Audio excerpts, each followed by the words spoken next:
Students, इस video में हम रूल्स ऑफ डबल एंट्री का एप्लीकेशन सीखेंगे कि हमें रूल्स ऑफ डबल एंट्री जो आपने पीछे वीडियो में सीखे उनको अप्लाई कैसे करना है। तो इसमें 35 ट्रांजैक्शंस लिए हैं मेन, जिससे आप अपने अकाउंटिंग सब्जेक्ट को शुरू कर सकते हो। जैसे जैसे हम और आगे बढ़ेंगे और कॉम्प्लिकेटेड ट्रांजैक्शंस करते चलेंगे। फर्स्ट है स्टार्टेड बिजनेस विद कैश। अब देखें इसमें क्या क्या इन्वॉल्व हुआ। कैश और started business means capital. Cash asset है और एसेट के लिए रूल क्या है, इंक्रीज है तो डेबिट करेंगे और कैपिटल इंक्रीज हो रही है तो हम क्रेडिट करेंगे। ठीक है। सेकंड है started business with cash bank balance. अब कैश और बैंक दोनों एसेट हैं और सेम अमाउंट से कैपिटल इंक्रीज होगी और कैश और बैंक इंक्रीज हो रही हैं, एसेट है तो डेबिट और कैपिटल इंक्रीज हो रही है तो क्रेडिट। नेक्स्ट है borrowed loan from state Bank of India. अब बोरो किया है लोन, उधार मांगा है तो वापस करना पड़ेगा ना, तो it becomes a liability and liability must be paid. ठीक है। तो लाइबिलिटी इंक्रीज हो रही है तो SBI's लोन अकाउंट क्रेडिट होगा और आया क्या, बैंक में पैसा आया, एसेट इंक्रीज हो गया, bank account debit. Borrowed loan from A friend. बच्चे इस केस में अब ये ना सोचना कि फ्रेंड से ही तो लोन लिया है, बिजनेस के लिए वो लाइबिलिटी होगी और लाइबिलिटी को हमें वापस करना ही करना है। तो पिछली ट्रांजैक्शन में जो SBI's लोन किया था बस उसकी जगह अब आ गया फ्रेंड्स लोन।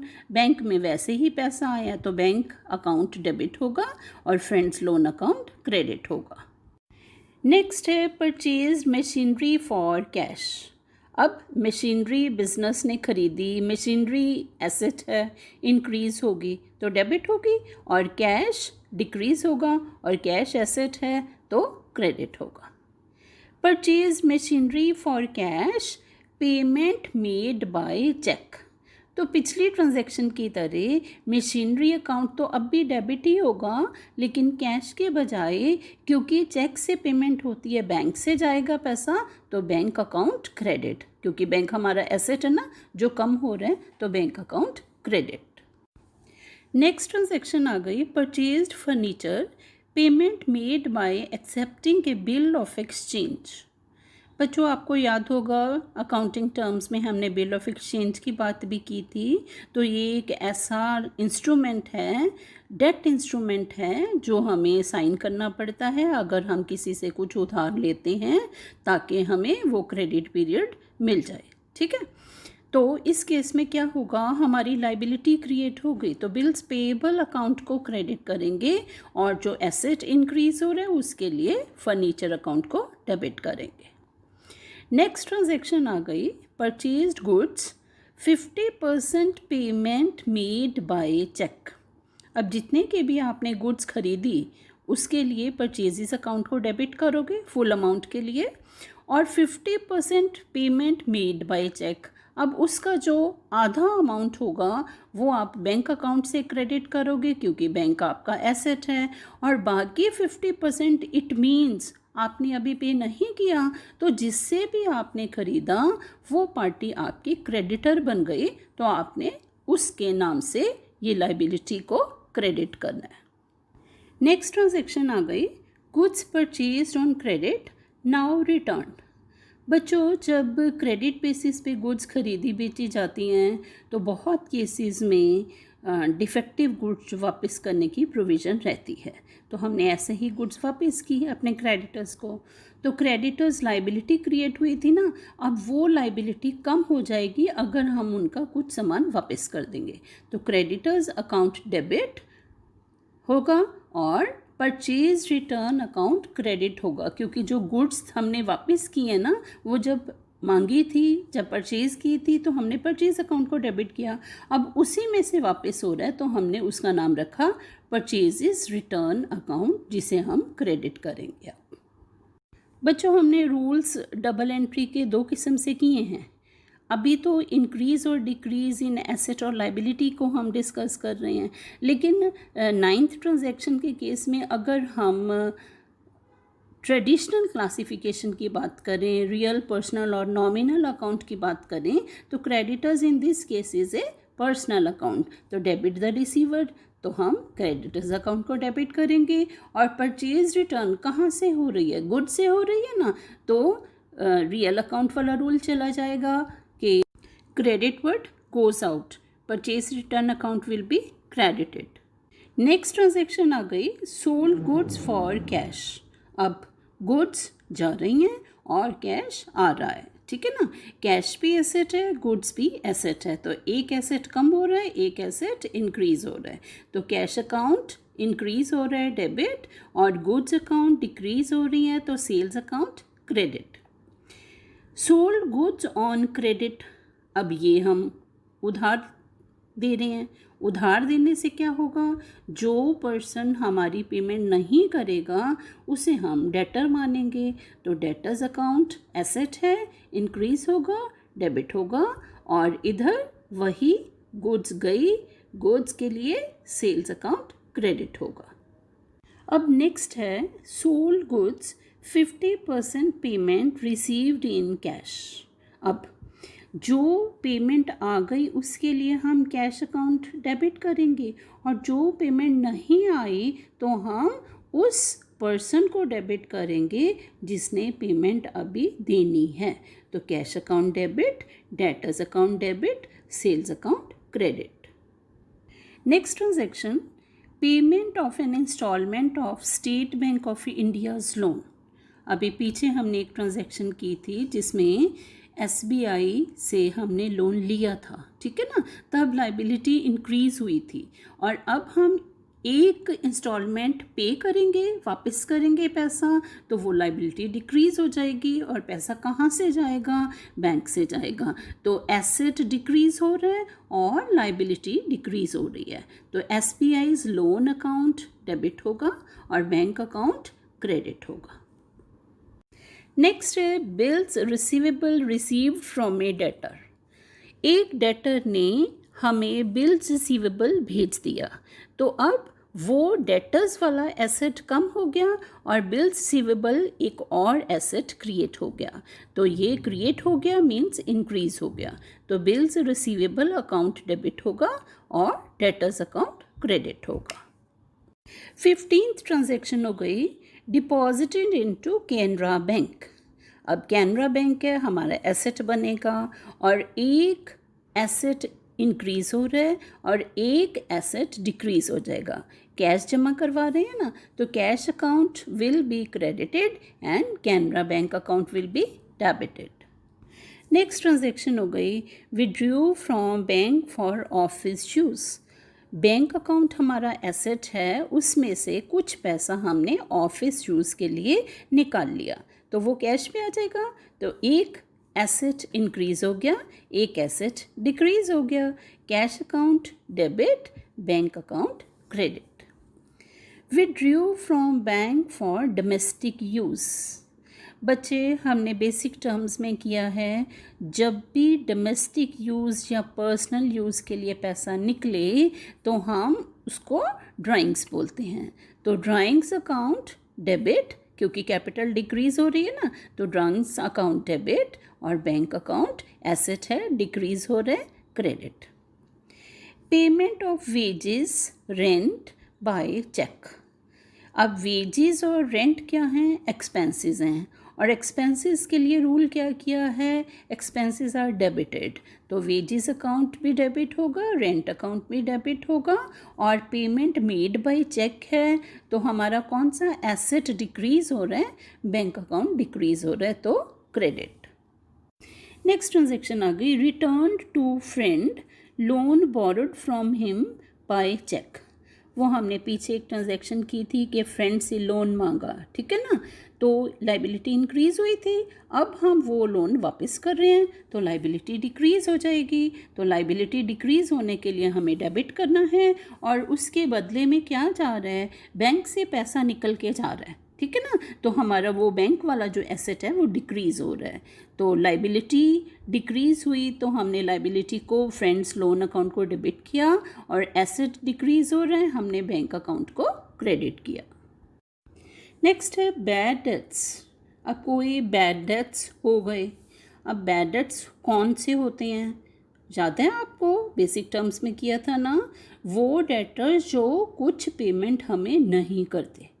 तो बैड डेट्स तो नुकसान हो गया ना, और वो तो रूटीन में है, एक्सपेंस है बिजनेस का। तो बैड डेट्स अकाउंट डेबिट और वो डेटर्स जो है क्रेडिट होंगे। ठीक है। Cash receive from Mahesh for commission.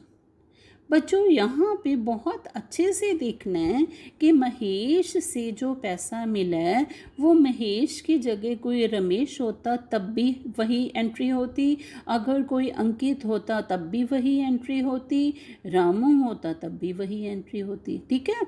आया क्या आपके पास, कैश। ठीक है, एक एसेट इंक्रीज हो गया, कैश अकाउंट डेबिट। और कमीशन के नाम पे दिया है पैसा महेश ने, तो commission is our income and income account is to be credited.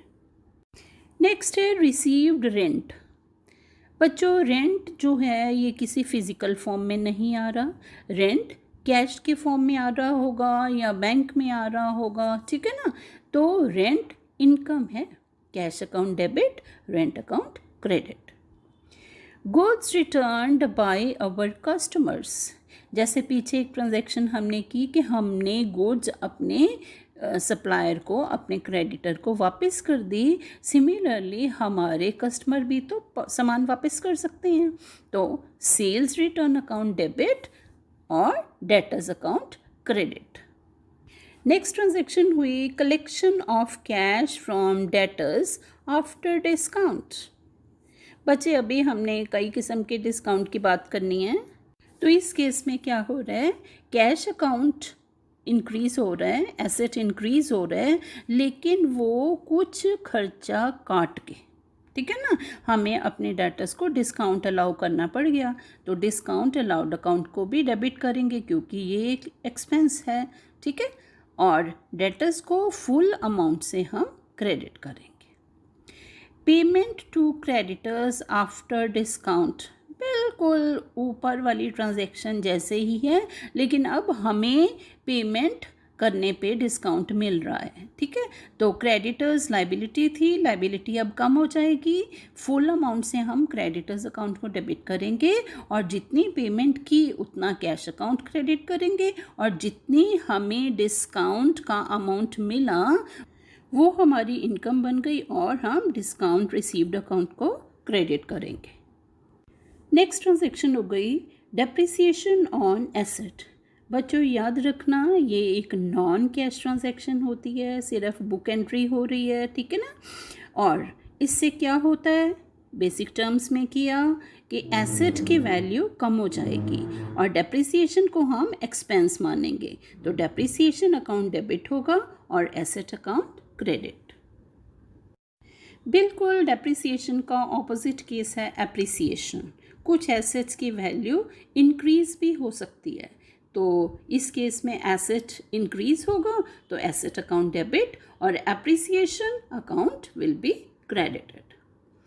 Interest on loan. बच्चों लोन क्या है, लोन लाइबिलिटी है, और जब इंटरेस्ट उसके ऊपर पड़ेगा तो वो भी तो हमारी लाइबिलिटी बढ़ाएगा। ठीक है, और इधर से हमारा वो एक्सपेंस बन जाएगा, तो interest on loan account debit और लोन अकाउंट क्रेडिट।